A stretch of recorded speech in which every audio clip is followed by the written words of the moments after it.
Have you ever wondered why Amazon is able to collect cash from its customers even before they have invested money in its assets? Whereas, if you look at companies like Ford, their cash investment is kind of stuck for almost 250 days before the customers pay them. Well, the answer lies in studying the turnover ratios. Turnover ratios basically measure how efficiently the facilities, including the assets and the liabilities of the company, are kind of utilized. There are three types of turnover ratios. One is the inventory turnover ratio, account receivables turnover ratio, and accounts payables turnover ratio. In this video, we'll discuss the nuts and bolts of these turnover ratios, its meaning, formula, interpretations, and everything. Hi all, my name is Dheeraj Vaidya from wallstreetmojo.com, the home for most authentic place to learn finance and accounting. Without wasting much of your time, let's get started.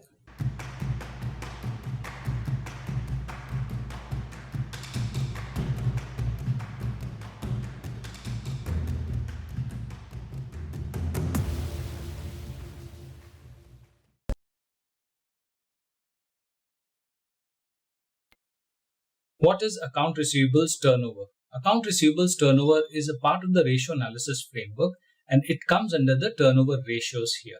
So if you look at this turnover ratios, it's divided into various parts like receivables turnover ratio, inventory turnover ratio, and account payable turnover ratio. We'll discuss all of these one by one, but let's start with the basic. What are turnover ratios? Turnover ratios is something which are the ratios that helps us analyze the assets of the company and how efficiently those assets are able to generate sales and finally cash. And these turnover ratios, as I said, are divided primarily into three parts. The first one is what we will discuss right now. That's called as account receivable turnover ratio. Account receivables turnover ratio actually helps us in understanding how quickly you are able to convert your receivables. Receivables means the credit which you have given to the customer. So how soon you are able to convert your credit into cash. So basically it reflects the kind of a credit policy of the company, and how efficiently you do that is reflected in this turnover ratio. So we'll discuss this with the help of an example, and I'll give you a basic example first and then we'll look at the formula as well. Let's say if there is a company and they've sold a product worth let's say $1,000. Okay, now when you sell a product, there are two choices for the customers in most cases. Are you either the customer may pay full $1,000 worth cash right away, and there could be other set of customers who may want some credit from this buying process because they might not have enough cash as of now. Usually the companies deal with cash and credit, a combination of both. So let's assume that cash is $200 in this case, and the company provides credit to its customers to an extent of, let's say, $800. What do we get here? This is cash sales and this is credit sales. Okay, so let me put it this way: credit sales. This is $800. If you have to account for it in the balance sheet, how will you do that? This credit sales, which you've done by selling product worth $1,000, this is nothing but accounts receivables, right? Because this is what you expect to convert into cash going forward. So it's a kind of an asset. It comes under the current assets actually. Okay, so now that you have understood what are account receivables, let's take a hypothetical example. Let's say in this case, the credit sales is let's say $8,000, and receivables, the accounts receivables, is now, let's say, $1,600. Okay, now credit sales and account receivables are kind of different right now, and if the company was not collecting cash at all and only generating credit sales, this account receivables would have been, let's say, $8,000, right? Correct? Because whatever you have given as credit, and if the account receivables entry shows that same amount, that means you haven't been in a position to collect cash from your customers, right? But let's say if this was 1600, what does this mean? 1600 would mean that you have collected the credit which you have given to the customers. How frequently you have done that is what is measured by account receivables, and it's given by this ratio which says that it's a credit sales divided by accounts receivables. Okay, here in this case this is 8,000 divided by 1600, that is 5. So what does that 5 mean? 5 basically means that the company has collected 5 times this much of receivables in order to generate credit sales of 8,000. So 5 times, if you have to convert this in terms of days, let's say in a year there is 365 days. So what we can say here is that the company is collecting 1600 worth account receivables every 73 days.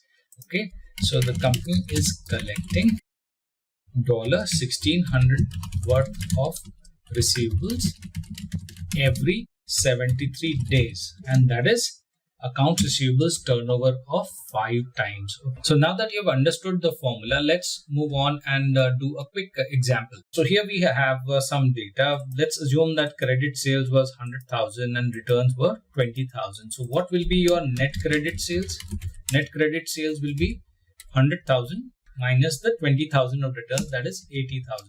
Net credit sales is 80,000. We have the receivables data as well. So receivables at the start of the year and at the end of the year. So what will be the average receivables? The average receivables will be this plus this divided by 2, or you can use the average function. So here we get the average as 40,000. Okay, so this is the average receivables. The total turnover, accounts receivables turnover, this is equal to 80,000 divided by 40,000, that comes out to be 2. So now that we understand how to calculate the account receivables turnover ratio in a simplified way, let's look at the actual formula. The actual formula is something like this. Account receivables turnover is equal to net credit sales divided by average account receivables. So what's the difference here? The keyword net has been added, and here the keyword average is added to account receivables. I'll explain you both what's the difference between the two. So net credit sales is nothing but credit sales minus the returns or the refunds. So that's how you calculate the net credit sales. So during the year, whatever products you have sold, some may be returned or refunded. So you need to subtract that as well from the credit sales. Okay, so that will give you net credit sales. Average accounts receivables is nothing but the accounts receivables at the start of the year. Okay, and you add the account receivables at the end of the year, and you divide the whole by 2.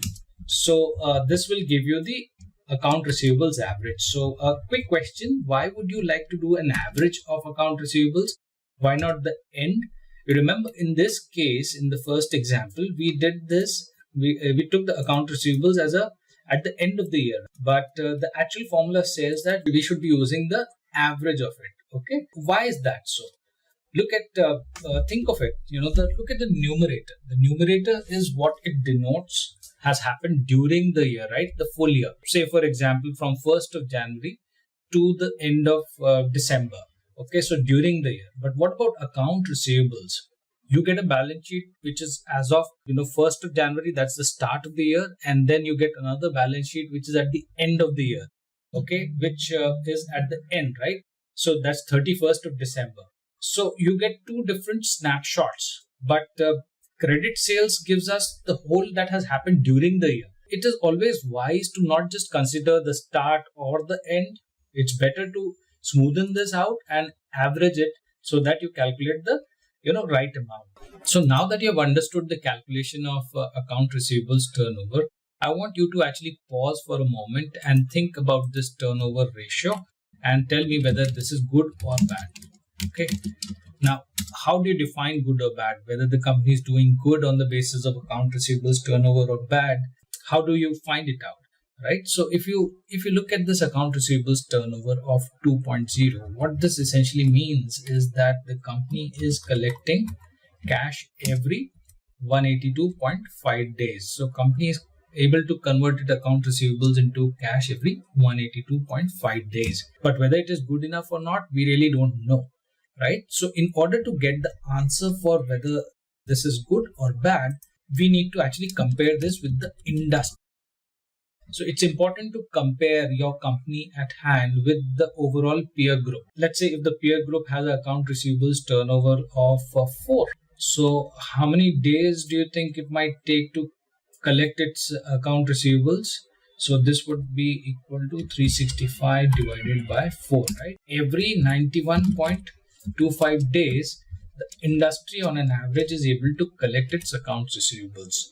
Okay, so on one side we have the industry that takes 91.25 days, and on the other side we have a company which takes 182.5 days. So which is a good situation? Obviously the industry is doing much better, so this would be bad situation to be in. So this company needs to improve upon its credit policy and work with its customers to follow up and do more things related to converting receivables into cash. Okay, so that's one part. Let's say if the industry as a whole had account receivables of, let's say, turnover of 1.5. If it was 1.5, it would have taken 243.3 days almost to convert receivables into cash. If we have this as now a peer group, as compared to that, the company is collecting cash every 182.5 days, right? What is inventory turnover ratios? Inventory turnover ratios is a part of the ratio analysis framework, and it comes under the category of turnover ratios. Turnover ratios is used to understand how the assets of the company are, how efficiently the assets of the company is used to generate sales. So within this category, there are subcategories. We have discussed the receivables turnover. We also discussed the days receivables in our previous videos. Now we'll discuss what is the inventory turnover ratio. Inventory turnover ratio basically tries to understand how efficiently the inventory of a company is utilized to generate sales. So this was the literal meaning. Now think of the inventory, right? When you as a company purchase inventory, that would be like a raw material inventory, right? So you might work on it to process and make it as a final product. So the work in progress inventory is the part where you are working on that raw material inventory, and then there will be a finished goods inventory where the product is ready in the final stages, where you can actually sell it to the customers. So generally the company takes a lot of time to purchase, work in progress and take it to the finished goods, right? And after the finished goods, there would be a selling process. So all of this takes time, right? So inventory turnover ratios actually helps us understand how much time or how efficiently the inventory is being used to convert into finished goods, and then from the finished goods to sales. So that's the literal meaning of inventory turnover ratios. How do you calculate the inventory turnover ratios? Let us see in the formula. So here is the formula of inventory turnover ratio. The formula is fairly simple. In the numerator is the cost of goods sold, and you divide it by the average inventories. So average inventory is nothing but the beginning inventory and the ending inventory. So the inventory at the start of the year, inventory at the end of the year, and you add it up and divide it by 2. So that's how the inventory turnover ratio formula is defined as. Let's calculate inventory turnover ratio with the help of an example. We'll use a hypothetical example first, and then we'll move on to calculating inventory turnover ratio for Colgate. So let's assume that the cost of goods sold, or COGS, is let's say $60,000 for a company. Okay, and the beginning inventory is $40,000, and the ending inventory is $20,000. So what will be the average inventory? Average inventory will be 40,000 plus 20,000 divided by 2. So I can as well use this formula, which is the average formula, and what we'll get is 30,000 as the average inventory. Okay, so we have the cost of goods sold, we also have the average inventory, so we can find the inventory turnover ratio. Fairly simple. This will be equal to cost of goods sold is 60,000 divided by 30,000. So we get the inventory turnover ratio as 2.0. So my question to you is that what does this signify? Think of it like, what does 2 means to you, right? This basically means that a company is able to purchase the raw material, work in progress, make it as a finished good and sell it. And this is what they are doing. And they're doing it 2 times during the year. And so if you look at the worth, the literal meaning of inventory turnover ratio as 2.0 means that on an average, the company is able to process the inventory. How much amount of inventory? This $30,000 worth of inventory 2 times during the year. So what is the whole meaning of processing the inventory? The processing of the inventory means that you purchase the raw material, it goes through the work in progress, and then it becomes a final product, and then you sell it, right? So after selling of that product, whatever the raw material cost and the essential associated cost, those will be classified as cost of goods sold, right? So if the cost of goods sold is 60,000 and average inventory is 30,000, this means this cycle of processing to selling process has to be initiated 2 times during the year. Then only the cost of goods sold can become 60,000, right? So I hope you understood the literal meaning of inventory turnover ratios. Now, let me ask you another question. How about this inventory of 2.0? Is it good or bad? Is it good or bad? The answer actually is it depends on the industry. So it depends on the industry. If the inventory turnover ratio is 2.0 has to be good, then which industry it is from, these. Now, let me ask you another question. Whether this inventory turnover ratio of 2.0, whether it is good or bad. See, the answer lies in the industry it is all about. So what do I mean by the industry? Let's say if you are looking at a company which is into retail, okay, retail or merchandising, fashion merchandising. Okay, so what happens within this industry? Whatever inventory that you hold, you cannot hold it for a very, very long time. You can't, keep it forever, right? You have to sell it pretty quickly, because if you don't, then they may become obsolete.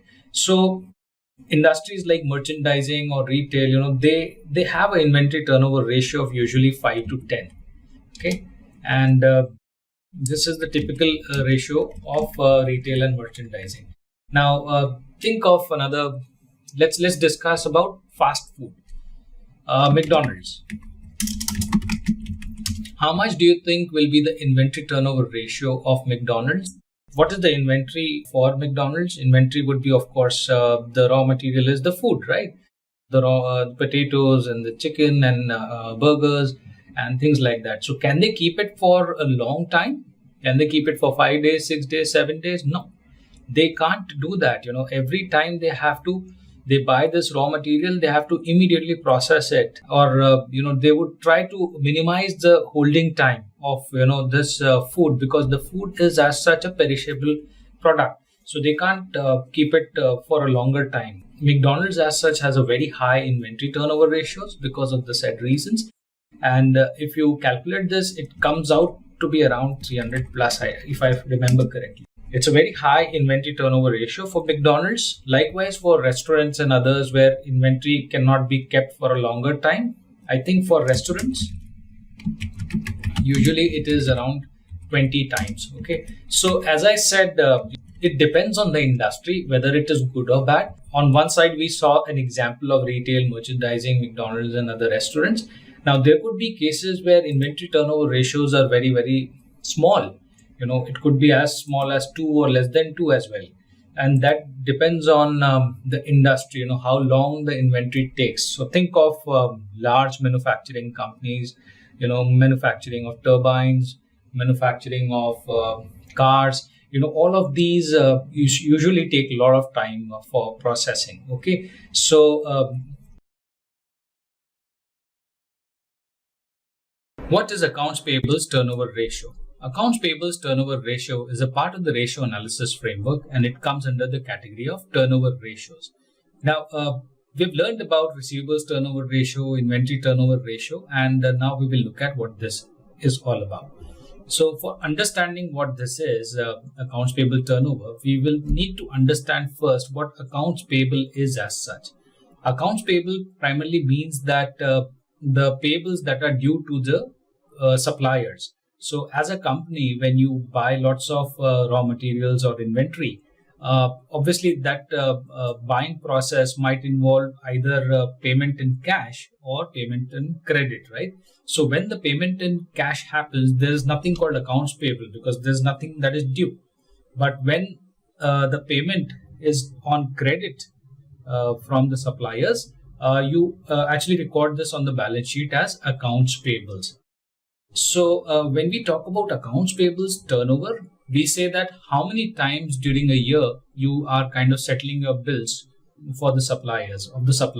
Are you doing it 2 times or 3 times during the year? So out of the total purchase of, let's say, $3,000. So when we say accounts payables turnover ratio, we essentially mean that how many times the company is paying or settling off its credit bills of the suppliers. Was it 2 times, 3 times? So at the end of the day, suppliers need to be paid, right? So how many times the company is doing that? So we get that estimate on an average from accounts payables turnover ratio. So now let's look at the formula for accounts payables turnover ratio. For doing that, we basically require 2 things. We require the purchases and we require the average receivables. So average payables, average accounts payables. Now, what are the purchases? Purchases are basically the purchases which the company has done. So as I said earlier, the company will need to source its raw material from somewhere, right? From its suppliers. So we call all of that as purchases. Obviously, purchases can be on the basis of cash or in credit. So we are assuming that the purchases which we talk about here are the credit purchases. So that's one thing we are looking at. And second is the accounts payable. So where do we find the accounts payables entry?